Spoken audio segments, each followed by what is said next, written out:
નમસ્કાર દર્શક મિત્રો, હું છું વૈશાલી આચાર્ય, અભિનેત્રી અને સિની સરિતાના માધ્યમથી આપ સૌ દર્શક મિત્રોની સમક્ષ ઉપસ્થિત થઈ છું.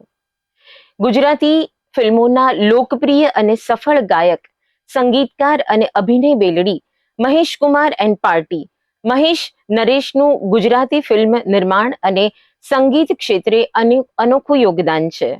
મહેશ નરેશ દ્વારા અગાઉ વેલીને આવ્યા ફૂલ, વણઝારી વાવ, તમે રે ચંપોને અમે કેળ જેવા વિવિધ વિષયોવાળી ફિલ્મોનું નિર્માણ કર્યું હતું.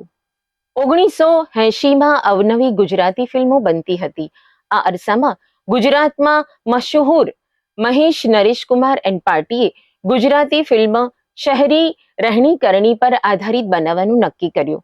તેમની સંસ્થા કનોડિયા ફિલ્મના બેનર નીચે તેમણે જોગ સંજોગ ચિત્રનું નિર્માણ કરવાનું નક્કી કર્યું. આ ચિત્ર સંગીત પ્રધાનની સાથે શહેરની કથાવસ્તુને ધ્યાનમાં રાખીને બનાવેલ હતું. આ ચિત્રના દિગ્દર્શક કૃષ્ણકાંત હતા.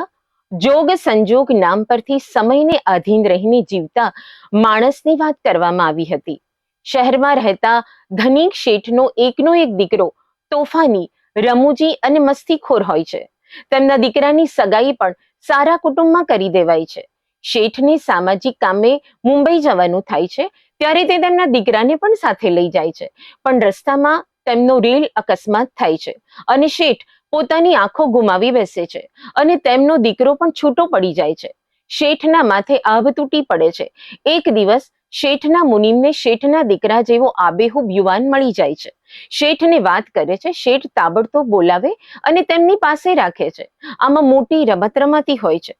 ખાનગી પોલીસ તપાસમાં કંઈક કાળું ધોળું હોવાની શંકા જોર પકડે છે અને શેઠના દીકરા અજયને વિજયની જગ્યાએ ગોઠવવાનું કાવતરું ગોઠવાયું હોવાની ખબર પડે છે.